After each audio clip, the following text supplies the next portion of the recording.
They gave me a twin sister alien slave as a reward. I was supposed to use them, but instead, Paul Rennick was 35, Earthborn, and nearing the end of a long career defined by killing. He didn't look like a hero. His face was sharp and angular, a long scar splitting the right cheekbone from shrapnel blast in the Antares Uprising. Gray eyes cold but not dead.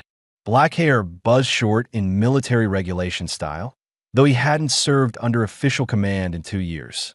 His unit, Shadow Delta 9, had been dissolved after the coalition turned toward deniable operations. He didn't speak about what happened after. He was standing alone now, boots sinking slightly in Velmara's thick, mineral-rich soil.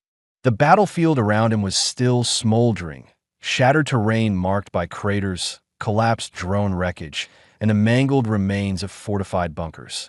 A few broken helmets lay half-buried in the mud, visors shattered. It had taken 5 months of reconnaissance and 3 separate diversionary raids to pull off what command had deemed impossible: capture the Velmaran High Tactician alive. He had done it with 22 men, and now 18 of them were dead. He didn't feel victory. He felt like he always did after a successful op, hollow, exhausted, watching the sky like he expected it to fall. A ship landed just over the ridge, its polished underbelly gleaming against the dull gray clouds. It didn't match the dust and grime of the battlefield. The design was smooth, executive class, government issued, the kind of transport that never saw combat. Paul watched it descend without moving. His right shoulder ached from the impact of a kinetic round that hadn't penetrated his armor, but left a bruise that stretched halfway down his side. He adjusted the strap of his rifle across his back and waited. The landing ramp opened. 3 officers in pristine graphite exosuits stepped out, flanking a thin man in a sealed environmental coat. No rank, no scars, no combat wear. He carried a data slate in one hand and walked toward Paul like someone used to making decisions from behind walls. "Commander Paul Rennick," the man said. His voice was careful, polished. He spoke like someone who'd practiced every word. "On behalf of the Interstellar Coalition and the unified governing body, I'm authorized to extend official recognition of your success in Operation Blackspire. The capture of the Velmaran strategist, designated Kornvrau, has..." Paul cut in, voice flat. "How many?" The envoy blinked. Sorry, my team. How many confirmed dead?" There was a pause. The slate shifted in the envoy's hand. 18 confirmed. For missing in action. Paul didn't say anything for a few seconds. His jaw was clenched. The muscles in his neck stood out. He looked away, out toward the haze of smoke still rising from the edge of the forest, where their last evac point had been overrun. The wind was picking up. The air smelled like melted plastic and blood. The envoy took a slow breath. "In recognition of your contribution to the coalition war effort, and in accordance with Velmaran surrender rights, you've been granted a personal reward of high value." Paul turned his head slightly. "I don't need money. It's not currency."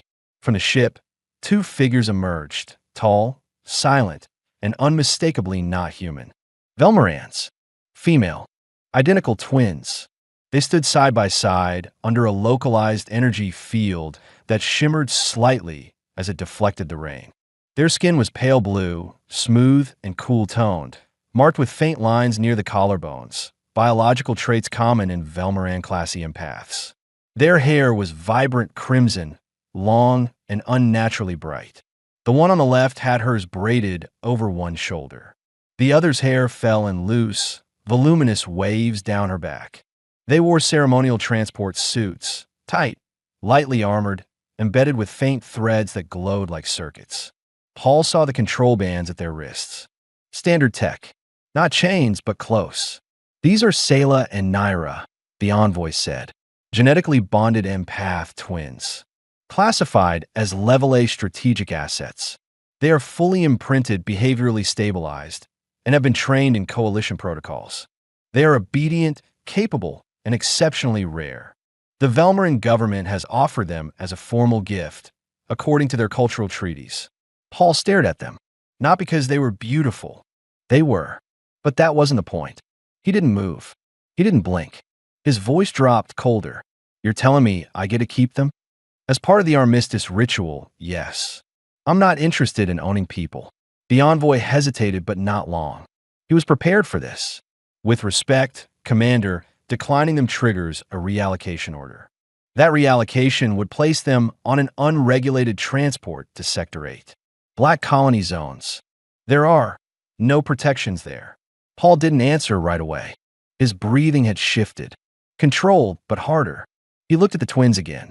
One, Selah, based on the slate, lifted her chin and met his gaze directly. Her eyes didn't flinch. She didn't look afraid. She looked like she was waiting to be disappointed. The other, Naira, kept her eyes down, but her hands were tense at her sides. She wasn't passive. She was thinking, calculating. They weren't broken. Not yet, but they were close. Paul stepped forward slowly. He kept his tone even. Take the restraints off. The officers didn't move. That wasn't a request. A brief moment passed. Then one officer stepped forward and disabled the wristbands. The control lights flickered and died. The twins didn't move. Paul looked at them both. You're not prisoners anymore. I don't care what their culture calls it. You're not property. Selah spoke first. Her voice was steady, but clipped. Then what are we? Paul looked at her, then at Naira. Alive. That's what matters right now. Naira finally raised her eyes. You're taking us? He nodded once. Not because I want to own anyone. Because I'm not letting anyone else get you. The envoy cleared his throat. Sir, you'll be responsible for their documentation, behavioral tracking, and… Paul didn't let him finish. They come with me. As people. Not assets. Not equipment. He turned and walked toward the evac vehicle parked at the edge of the compound. The twins followed him in silence. Selah walked a pace behind him, posture sharp, constantly scanning the horizon. Naira walked closer, steps lighter, as if expecting the ground to disappear under her. As the ramp closed behind them, Paul keyed the launch sequence. He didn't say anything. Neither did they. But in that quiet cabin, sealed from the wind and smoke outside, something shifted. Not peace. Not yet. But survival. And that was enough for now. The dropship sliced through the upper atmosphere like a blade, silent behind its active dampeners. Rain from Velmara's storm clung to its hull and evaporated in the heat of re-entry. Inside the cabin, everything was still. Paul sat in the pilot's seat, angled slightly to the side. He didn't speak. His hands moved over the console with quiet efficiency, keying in the destination, Beller Station, a neutral colony world just beyond Coalition territory. He had bought a small home there 2 years ago, off-grid, remote, and forgotten by everyone who mattered. The twins sat in the rear section of the cabin, not restrained, but clearly unsure of what came next. Naira kept her gaze low, but she wasn't detached, just cautious. Her body was angled toward her sister, always within reach. She seemed younger, though Paul knew they were genetically identical. Selah sat upright, spine straight, eyes fixed on Paul's every movement. She hadn't said anything since boarding, but her expression held a constant tension, watching, evaluating, like a soldier measuring the distance to the nearest exit. The silence stretched until the hum of the engines leveled into cruise. Paul finally spoke without turning around. No one's going to touch you on Beller. No handlers. No collars. You'll be registered as free citizens. Neither answered right away. Then Selah shifted forward slightly in her seat. You said we were alive. That's what matters. What happens after that? Paul glanced at the mirror above the NAV controls. Their reflections were dim, but he met her eyes. That's your choice. Naira's voice was quieter. You don't want us, do you? It wasn't bitterness. Just the truth, spoken plainly. Paul exhaled through his nose. Wanting someone and owning someone aren't the same thing. I'm not doing this for me. Selah watched him a moment longer, then leaned back. She said nothing, but the tension in her shoulders eased a little. Naira looked out the side window, tracking stars as they passed. The ride to Beller took 4 hours. Neither sister asked questions about the planet, the house, or Paul's intentions. Paul didn't offer details. Instead, they all sat in a quiet that was heavy, but not hostile. Uncertain, suspended between two lives. Beller Station came into view, a cold, rocky moon planet orbiting a red dwarf. It had once been a mining hub before the war redirected resources elsewhere. Now it housed drifters, ex-mercs, quiet traders, and a few settlers who wanted to be forgotten. The perfect place to disappear. Paul landed the dropship outside the perimeter of his property, an isolated structure built into the side of a low hill, surrounded by frost-dusted grass and metallic ridges. Security drones hovered silently at the edges of the terrain. The house was simple, utilitarian, blast doors, reinforced walls, solar-tinted glass. The kind of place built by someone who expected trouble. He stepped out first, lowering his rifle and slinging it across his back. Then he turned toward the sisters. "You'll have your own rooms," he said. "Everything's unlocked. No surveillance inside the house. You'll have credits, identity chips, med access. Use them or don't. Your call." Naira hesitated in the doorway. The cold bit at her bare shoulders. She didn't ask why he was doing this. Instead, she said, "You've lived here alone?" "For the last year," he said. "I was tired of orders." This was far enough from all of them. Sayla stepped into the cold like she didn't feel it. Her eyes scanned the tree line, the security turrets, the atmosphere readings on the outer panel. "You expect company?" Paul keyed the gate open. "I expect peace, but I planned for the alternative." They followed him inside. The interior was spare but functional. The central room was divided between a small kitchen, a tactical planning station, and a worn couch near a wall-sized holoscreen. Beyond that, 3 doors, one to his quarters, one to the armory, one to a converted guest wing. He motioned to the far hallway. "Your rooms are down there. The med suite is stocked. Food printer works off standard presets.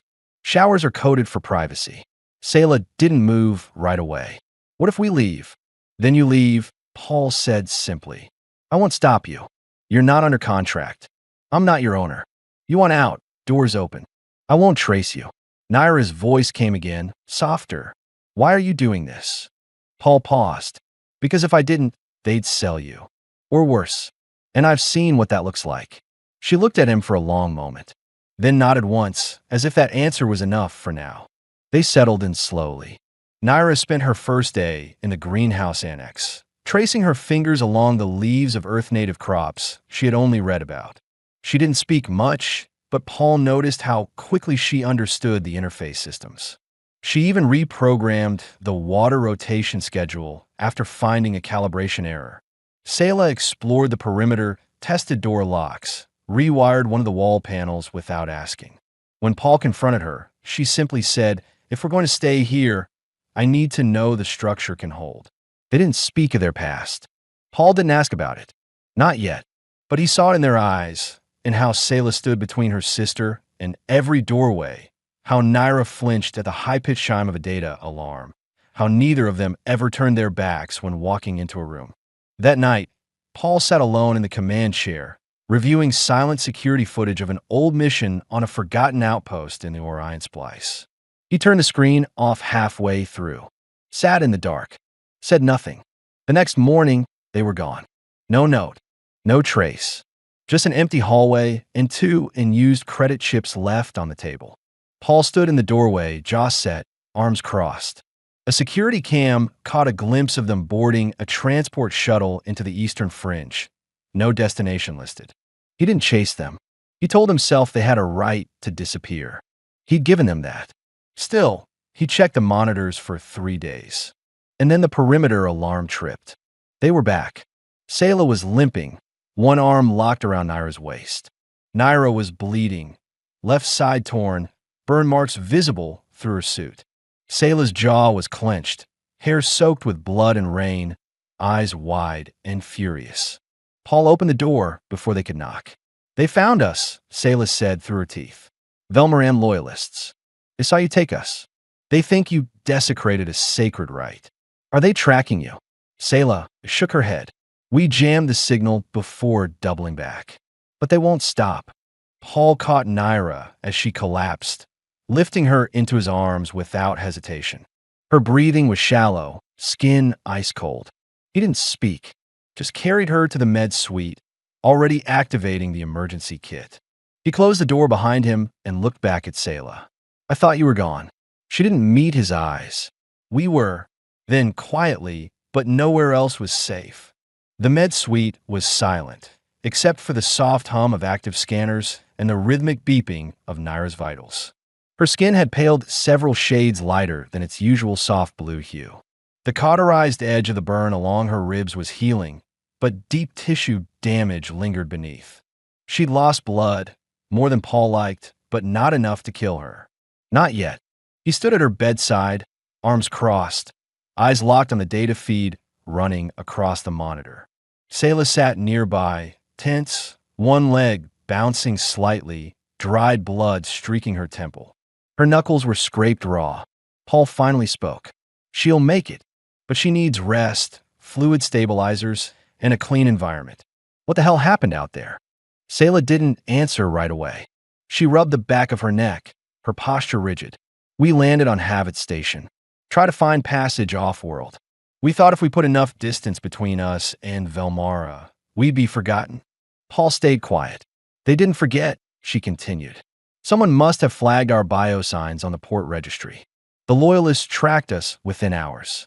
Naira sensed them first, 3 men watching us from across the marketplace. We ran, used an old access shaft, but they were fast. One of them clipped her with a thermal knife before I took him down. Paul glanced back at Naira. She hadn't moved. Her breathing was shallow, but steady. He adjusted her oxygen levels and checked the antiseptic levels in the infusion bag. Then he turned back to Sayla. You should have called me. We didn't think you'd want us to. Paul's voice dropped. That's not your decision to make. Sayla's jaw tightened. We were trying to do what you said. Be free. Make our own choices. And now you're hunted. He exhaled hard. Velmarin culture. How much do you know about what it means when a warrior refuses a sacred offering? Sayla's brow furrowed. Some of it. Not all. We weren't taught the details. Just trained to follow. Paul stepped away from the bedside and sat on the bench across from her. His face was stone, but his voice was steady. When I refused you, I wasn't rejecting you. I was rejecting the idea of ownership. But to Velmarin factions, especially the hardliners, I didn't just turn down a gift. I insulted their honor. It's not just about you anymore. It's about making an example of me. Then why help us now? Sayla asked, her tone sharper than before. You could have left us at the door, let her bleed out, and walked away. He leaned forward, elbows on his knees. Because I'm not like them, and I don't leave people behind. Silence hung heavy for a moment. You used to be special forces, didn't you? Sayla asked. It wasn't really a question. Paul nodded once. Shadow Deltine, operated under coalition intelligence. High-risk infiltration, asset recovery, and deniable eliminations. I was part of the first wave during the Velmaran suppression war. Sayla stared at him. How many of us did you kill? Paul didn't flinch. Enough that I stopped counting. Enough that I still see some of their faces when I try to sleep. Sayla looked away. Her fingers tightened around the edge of the bench. He continued, his voice low. That war broke everything. Us. You. Even the rules. And when it was over, they handed me a medal and shut the whole thing down. Said peace was declared, then sent me into silence with a pension and a clean record. That's why I live here. Off-grid. Far from it all. Sayla's anger didn't disappear, but it dulled. She studied him with different eyes now. Still guarded, but less combative. In the corner, Naira stirred. Her eyes fluttered open slowly. Paul stood up and moved to her side. Easy, he said. You're safe. You're home. Her eyes focused on him, then flicked toward her sister. We made it back. Sayla was beside her instantly. Yeah, we did. Paul let them have a moment. He stepped outside the med suite and keyed the door shut behind him. He moved to the central console, activating the security protocols. Perimeter drones were already in place, but now he layered thermal surveillance, encrypted scans, and a cloaking field over the entire hillside. He didn't like it, but this wasn't a random threat anymore. It was political, strategic, personal. He pulled up a feed of the Velmarin diplomatic network and tapped into declassified coalition logs from the last 30 days. He found what he feared: multiple death warrants issued by radical Velmarin splinter groups, citing sacrilege by a human combatant and cultural dishonor. They weren't just hunting the sisters. They were hunting him. That night, Paul sat alone in the control room, watching old footage of the ambush at Habit Station. Grainy visuals from market security cams showed Sayla fighting off 3 attackers with nothing but a metal pole and a thermal blast stolen from a dead guard. She'd moved like someone trained for combat, not just survival. Efficient, fast, brutal. She'd save her sister's life. He rewound it, watched it again. He didn't sleep. The next morning, he found Sayla in the greenhouse. She was crouched near a cluster of soil trays, inspecting unfamiliar roots. She didn't look up when he entered. "Where'd you learn to fight like that?" "During training," she said. "Before the surrender, we were being prepared for frontline deployment. They stopped when we were reclassified as empath class." He nodded slowly. "You were never just property." "We weren't supposed to be," she said. "But that's what we became." Paul paused. "If you could go anywhere, no one chasing you, no one watching, where would you go?" Sayla's answer was quiet. "Somewhere quiet. Somewhere we could exist without having to be useful." That same afternoon, he installed a private comm line in their room. No tracking, no surveillance. Then he accessed a list of off-grid jump points, trade routes, smuggler hideouts, ghost colonies. He didn't tell them yet, but he was already planning a fallback. They'd come to him for protection. He would give them more than that. He would give them a way out. The cold wind off the Beller ridgeline sliced through the outer hull plating, moaning faintly against the house's reinforced windows. Inside, the silence was deceptive, every motion precise, every breath held longer than it needed to be. Paul moved through the interior like muscle memory, checking power cells, thermal regulation nodes, backup fuses. He'd activated silent defense mode 2 hours ago. He hadn't told the sisters why. Not yet. In the lower levels of the house, tucked behind the geothermal piping, Sayla stood in a dark maintenance bay, field stripping one of Paul's old carbines. She hadn't asked permission. She didn't need to. He'd left the weapon unlocked on purpose. Across from her, Naira sat at a small workbench, her pale blue hands threading thin data wires into a compact signal modulator. The wound on her side was sealed, healing faster than expected thanks to Paul's medical suite, but she still moved slower. She hadn't spoken much since waking. "Do you trust him?" she asked quietly. Sayla didn't look up. "More than I trust anyone else." "That's not saying much." "No, it's not." Before Naira could answer, the power grid flickered, just a pulse half a second. Then the system stabilized. Paul's voice crackled through the internal speaker. "Lockdown. Company's here." Sayla didn't hesitate. She slammed the rifle back together in seconds, checked the chamber, and slung the strap across her back. Naira stood, already pocketing her toolkit and lifting a compact sidearm Paul had left her days earlier. They moved without a word. Above them, Paul was at the upper floor's defense terminal, watching a thermal feed in grayscale. For bodies, moving low, fanned across the snow-covered hillside. Not coalition mercs. These moved quieter, more deliberate. Close-quarter fighters, Velmarin loyalists, or worse, ex-specials with a grudge. He recognized the tactic: direct line breach from the east, noise distraction from the west. Classic diversion. They weren't amateurs. He toggled the intercom. "For hostiles confirmed. Armed, coordinated. This is a live engagement. Don't hesitate." "Copy," Sayla's voice answered, flat and focused. Then Paul froze. One of the thermal figures paused at the tree line and stepped into clearer view. Even through the grainy feed, Paul knew him. Jex Calder, former Shadow Delta, same as Paul. Lost during a mission on Trask Outpost. Listed Kia, but he wasn't dead. And now he was here, leading the kill team. Paul's stomach tightened. This wasn't just a hit. It was personal. He grabbed his gear, sidearm, shoulder rifle, flash grenades, and keyed the emergency perimeter override. The outer turrets activated with a soft thrum, rotating toward the incoming heat signatures. Below, Sayla had already taken position by the north stairwell, crouched low with her rifle aimed. Naira was just behind her, managing a feedback disruptor she'd jury-rigged from Paul's spare tools. Paul's voice hit the comm again. "Heads up. One of the targets, Calder, former Black Ops. Trained like me. No mercy. He'll try to breach through power nodes." "Then we don't give him time," Sayla replied. A second later, the first shot cracked. The western turret lit up, bright muzzle flashes punching through the falling snow. One hostile went down immediately, heat signature vanishing. The others scattered, two breaking right, one vanishing into the blind spot near the generator trench. Sayla moved. She darted across the interior corridor, used the terrain to her advantage. Paul saw her on the feed, fast, precise, not reckless. She flanked the trench angle, waited. Then pop, pop. Two clean shots. Another hostile down. In the house, Naira's modulator crackled to life, cutting off the signal the last attacker had been broadcasting. She didn't celebrate.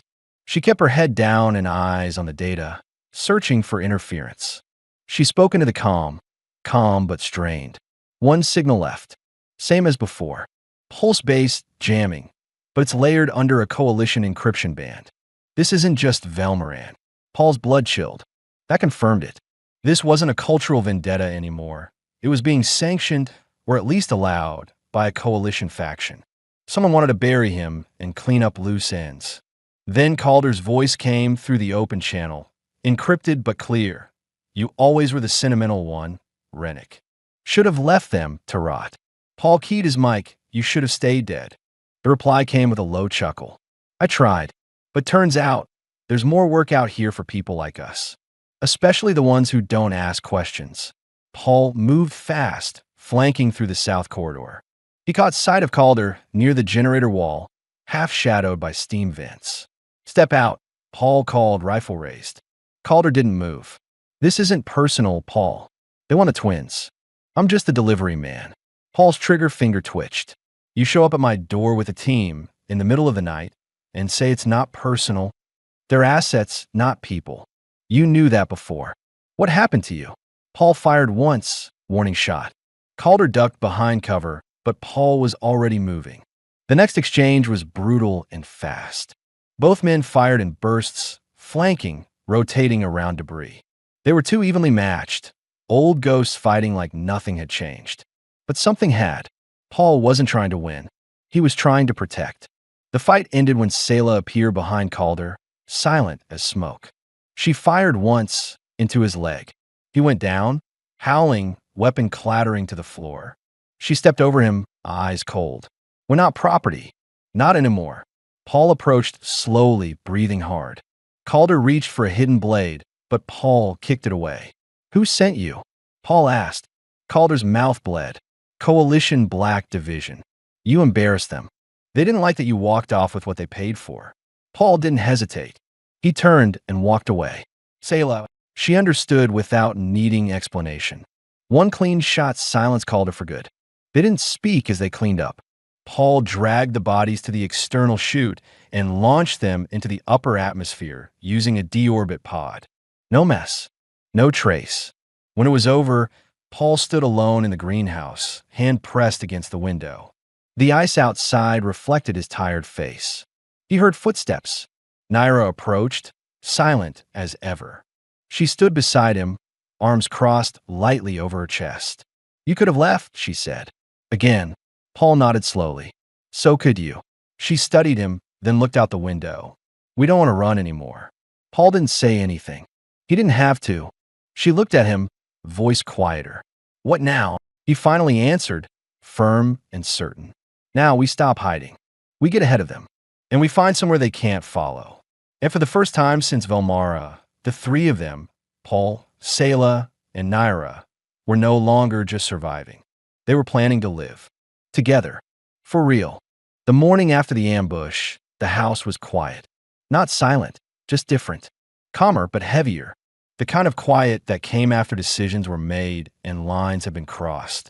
Paul stood at the central console, eyes locked on a projection of star routes. His fingers moved across the surface, pulling up hidden lanes, smuggler jumps, old recon data. Most were unstable, interdicted, watched, or corrupted by NAV interference. But he found one. Sector 9 Beta. A slingshot path around the collapsed wormhole at Trinar's edge. No patrols. No outposts. Just a window. It was their way out. Behind him, the sound of boots on steel flooring drew his attention. Sayla entered without a word, hair damp from the shower, still dressed in a faded black tunic she'd borrowed from Paul's gear locker. She walked to the map display and studied the escape route in silence. "That path's unstable," she said finally. Paul nodded. "It's also untraceable." Sayla crossed her arms. "We need to strip all Coalition ID tags from a ship. Clean the transponder. Hard reset the NAV system." "I can do it in 12 hours, Paul said. 6 if Naira helps." Sayla didn't look at him right away. She was still studying the star map, jaw clenched like she wanted to say something but didn't trust herself to say it. Paul waited. "Why are you still doing this?" she asked. "We brought this to your doorstep. You could have walked away days ago." Paul kept his voice steady. "Because if I walk away, they win. And because you came back." Sayla glanced at him, searching for weakness. She didn't find it. Her guard didn't drop, but it shifted, less like a shield, more like armor she was considering setting down. "I didn't come back for you," she said. But she didn't say it with conviction. Paul just nodded. "Doesn't matter. You're here now." Down in the ship bay, Naira was already working. She'd removed the NAV array's casing, carefully unsoldering components with surgical precision. She worked fast, but methodically, like someone who had learned to be invisible even in plain sight. Paul crouched beside her, offering a micro tool. "You've done this before?" "Parts of it," she said softly. "Back on Volmara, they trained us to disarm Coalition trackers in case of misplacement." "Misplacement," Paul repeated. "That's what they called it." Naira nodded, expression unreadable. If a twin was damaged or refused imprinting, they were decommissioned. They didn't want the other one affected. So we were taught how to disappear. Paul didn't respond right away. He just knelt beside her, watching her fingers move. She was quiet, but not fragile. There was a quiet resilience in the way she spoke about trauma. Not detached, but controlled, like someone who refused to let it define her. "You weren't just trained to obey," Paul said. "You were trained to survive." Naira met his eyes. "I still am." The next 8 hours passed without rest. Sayla worked with Paul on weapons calibration and loading rations into the cruiser. Naira purged every trace of their biometric signatures from the house's systems. They packed what they could, left behind anything that might compromise their location. Paul loaded one last encrypted log into the central archive, a dead man's signal that would wipe the structure's entire database once they jumped. When everything was ready, they sat for one last meal. Not out of ceremony, but necessity. The table was bare, just nutrient packs and recycled heat bread. Sayla didn't eat much. Naira only drank water. Paul watched both of them, noting the tension in their shoulders, the small glances they exchanged, the unspoken weight. Then Sayla spoke. "You don't have to come with us." Paul didn't look surprised. "I know." She tilted her head. "Then why are you?" "Because you matter," Paul said evenly. "Not because of your genes. Not because of what they did to you. Because you deserve to live your lives without being hunted." Naira's voice came quiet but clear. "So do you." He didn't answer that. As the sun fell behind Beller's mountains, the cruiser powered up, humming with stored energy. Paul guided it out of the underground hangar, keeping flight lights dim. Sayla manned the co-pilot chair, checking NAV points. Naira worked from the back terminal, coordinating fuel cell burn to avoid patrol scanners. They cleared atmosphere in under 10 minutes. No pings, no alerts, but Paul knew better. As they approached the slingshot lane near Trinar's edge, an encrypted broadcast struck the comm system. Unregistered source. Familiar signature. He patched it through. The voice was sharp. Female. Human. "Commander Rennick, you're transporting classified Coalition property without authorization. Power down and prepare for remote override." Sayla froze. Naira's hands clenched. Paul keyed the comm. "They're not property. And I don't take orders anymore." There was a pause. Then, "This is your only warning." Paul muted the line and locked eyes with Sayla. "We hold this course. No deviation." "Understood." The screen flickered, 6 pursuit signals dropping out of warp just ahead. Paul grabbed the manual controls. "Brace. We're going straight through." The next 20 minutes unfolded like a storm. The cruiser plunged into the edge of Trinar's gravity well, artificial systems straining as micro-debris hammered the hull. Pursuit ships followed, one by one, but the unstable field tore at their formation. Paul executed a sharp bank, angled the ship into a gravity curl, and used the inertia to sling them through a blind jump corridor. No tracking systems worked inside it. One shot, no retries. The jump drive burned hot, throwing the entire cabin into darkness for 5 full seconds. Then silence, stillness, and then stars. Clean stars. No signals, no pursuers. They'd made it. Sayla leaned back in her seat, chest rising with a breath she hadn't allowed herself to take. Naira closed her eyes, silently mouthing something Paul didn't recognize. A Velmaran phrase, maybe. A prayer, or a promise. Paul didn't speak.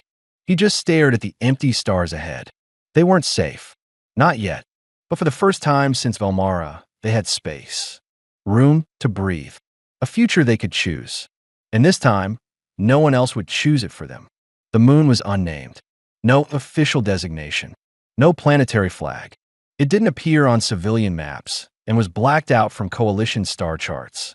The locals called it Avidan, a place ships passed in silence, a cold satellite orbiting a collapsed dwarf. It was home to maybe 200 scattered settlers, all off-record. Exiles, engineers, smugglers, and ghosts. Paul knew it through a dead contact, an old Spec Ops tech who'd vanished 5 years ago, presumed killed during a failed extraction on Tarsus Prime. But the man had survived, and the last thing he'd ever said to Paul was this: if you need to disappear, go to Avidan. Say my name. They'll know. So Paul did. And for 3 days, they stayed hidden in a converted or shelter half buried in Avidan's southern ridge. The walls were cold steel, the ceiling low, but it was warm, secure, and invisible to every tracking system that had chased him across half a dozen star sectors. For the first time since Velmara, they could rest. Paul spent most of his time on diagnostics, repairing hull damage, purging the ship's systems of jump residue, adjusting the power converters to handle the colder climate. It kept his hands busy, his mind focused. Sayla took to the outer cliffs, patrolling twice a day with quiet precision. She never asked permission. She checked for scouts, signal anomalies, and mapped the valley below. It wasn't protocol. It was instinct. She wasn't standing guard. She was protecting her own. Naira remained inside. She slept more than she should have, recovering from the last wound. But sleep didn't seem to help. Paul found her awake most nights, standing by the narrow viewport, eyes fixed on the stars. She spoke little, but when she did, it always meant something. On the 4th night, Paul woke to a strange hum in the hallway, barely audible, but layered and low. He followed it into the central chamber and found Naira sitting cross-legged on the floor, eyes closed, surrounded by flickering readouts. Her fingers hovered just above the open diagnostics console. Lines of code scrolled across the screen, systems syncing, pulses regulating, frequencies balancing in perfect rhythm. But she wasn't touching anything. She was feeling it. "Naira," he said quietly. She opened her eyes slowly. The readouts blinked out. She looked exhausted. "You're not just an empath," Paul said. "What is this?" She stood slowly, pulling the blanket tighter around her. "I wasn't trained for it. Not officially. I started sensing systems, machines, emotional imprints in code, pain left behind in hardware. It's not listed in coalition records." It made the handlers nervous. Paul stepped forward. "You hit it." Naira nodded. "If they knew, they would have taken me from Sayla. Used me as a weapon. I wasn't designed to think freely, just to feel. But I learned." Her voice didn't waver, but something fragile hung in it. Paul didn't press. He just stood there with her. A few moments passed. Then Naira asked, "When this ends, where will you go?" He hesitated. "I don't know." She looked at him. "Would you stay? If we found a place?" Paul looked at her now, not as a soldier, not as a fugitive, but as someone who had saved his life more times than he could count, who had returned to him when she could have vanished, who stood with him now in silence when others would have demanded answers. "If you asked," he said, "I'd stay." The next day, a message came. Encrypted. Untraceable. It was from Eris Prime, a neutral colony beyond coalition influence, buried under trade protections and shielded from political interference. A contact of Paul's, a former diplomat, had pulled strings. They were offering asylum, permanent residency, clean identities. But there was a catch. Paul couldn't go. His military record, no matter how buried, made him ineligible for heiress entry. Former combat officers were classified as external destabilizers. It was part of their planetary neutrality clause. The twins could go. Together. Safely. Legally. He couldn't. Paul didn't say anything at first. He stared at the transmission for a long time. When he finally told them, he kept it simple. Sayla's jaw locked. That's not a choice. It is, Paul said. It's your future. Naira's voice came quietly. You were part of it. Paul looked between them. If you go, no one will chase you again. You'll be safe. Free. You won't need me. Free to what? Sayla snapped. Start over in a place that doesn't even want the man who got us here. Paul didn't answer. Then Naira stepped closer. She touched his wrist, light, tentative. We don't want freedom if it means being alone again. And just like that, the silence shifted. Paul wasn't sure what he expected. A goodbye. A tearful promise. But what he got was something quieter and far stronger. A decision. They weren't going. That night, they shared a meal. Real food this time. Fresh synth vegetables, protein paste, mineral broth. Sayla laughed at something Paul said about old coalition rations tasting like chalk. Naira leaned into his shoulder without speaking. No vows, no declarations. Just warmth, safety, and the first signs of something they hadn't felt in years. Home. They weren't done running. But now, they were running together. The transport glided silently over the low ridge lines of Varelli's 9, its engines whispering against the wind. Below, green valleys stretched beneath pale skies, scattered with dark forests and slow-moving rivers that cut across the terrain like veins. No cities, no towers, no patrol drones in the air. Just land, untouched and open. Paul stood near the front viewport, one hand resting against the frame. His jaw was unshaven, uniform long since replaced by worn civilian gear. The rifle he once carried was locked in a case, untouched for weeks. Behind him, Sayla and Naira watched the landscape pass. It's more beautiful than I imagined, Naira said softly. Sayla nodded. And quieter. They landed on a hillside cleared by local settlers, an empty field bordered by tall stone ridges. The property was theirs, purchased using the last of Paul's war credits, quietly approved through a chain of backdoor trades and fake IDs. No one would come looking here. They stepped out into the wind. No alarms, no orders, no need to hide, just the three of them. That evening, inside the small prefab shelter they built together, steel frame, composite walls, and a wide circular window facing the mountains, they shared their first real night without fear. The fireplace crackled low. Outside, wind moved through trees. The stars hung heavy and close. Paul sat on the floor, back resting against the couch, a small glass of warm synth liquor in his hand. He'd barely touched it. He didn't need to. Naira sat beside him, her head against his shoulder. Sayla was on the rug across from them, legs stretched out, watching the fire. No one spoke for a long time. Then Sayla broke the silence. We survived everything they threw at us. Every system, every pursuit. And still, I didn't think we'd get to feel this. Paul looked at her. What? She met his eyes. Peace. He nodded. Neither did I. Naira shifted slightly, her voice quiet. Do you want this to end here? Paul turned to her. No. Sayla moved closer, her movements slow, deliberate. She knelt beside him, fingers grazing the back of his hand. Naira leaned up, her lips brushing the edge of his jaw. Neither asked. Neither explained. They didn't need to. There was no sudden urgency. No desperate need. Just warmth. Trust. A connection built over pain, loyalty, and the kind of shared silence that spoke louder than words.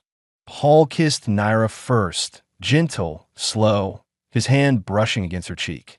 Sayla pressed closer, her fingers finding his chest, her breath steady against his skin. They moved together, quiet, unhurried. Layers shed without shame. Not lust, not escape, but closeness. Confirmation, a bond earned. That night, under dim lights and the soft hum of the heater, they made love. Not as fugitives, not as protector and protected, but as people, whole, chosen, equal. In the days that followed, they planted the first crops outside, glowroot, synth vine, and seedlings from both Earth and Velmara. Sayla trained local settlers in defense tactics. Naira began mapping a healing center using a hybrid of human medicine and empathic diagnostics. Paul helped rebuild nearby outposts, no longer a soldier, just a man. No more alarms came. No more hunters. No more orders. They had disappeared from the systems that once owned them. And in doing so, they found each other. A family. No chains. No fear. Just freedom and love. The story didn't end in fire or tragedy. It ended here, exactly where it was always meant to. Months later, the wind on Varelli's 9 had softened. Spring came slower here, creeping over the land like a breath. The fields were green now, glowroot curling in tight spirals under the morning light. The garden stretched farther than it had when they first arrived. A fence circled the property, not to keep anyone out, but to mark something theirs. Paul stood outside, sleeves rolled up, gloves stained with dirt. He'd been repairing the irrigation line for the last hour, but paused now, watching as Naira moved between the rows of seedlings with a scanner in one hand, humming quietly. She looked peaceful. Sayla sat on the steps of the porch, one leg stretched across the wooden plank, sharpening a small field knife. She looked over at Paul, met his gaze, and smirked. It only took a civil war and half the galaxy trying to kill us, but we finally got a day off. Paul smiled. Not big, just enough. Let's not jinx it. Sayla rolled her eyes and went back to work. Later, they gathered inside. A quiet dinner. Laughter. Warm light casting long shadows across the walls. Sayla leaned against Paul, her head on his chest. Naira sat beside them, tracing soft circles on his hand as she rested against his side. No words. No alarms. Just the warmth of skin, breath, and belonging. The house was no longer just shelter. It was home. And in this place, no one owned anyone.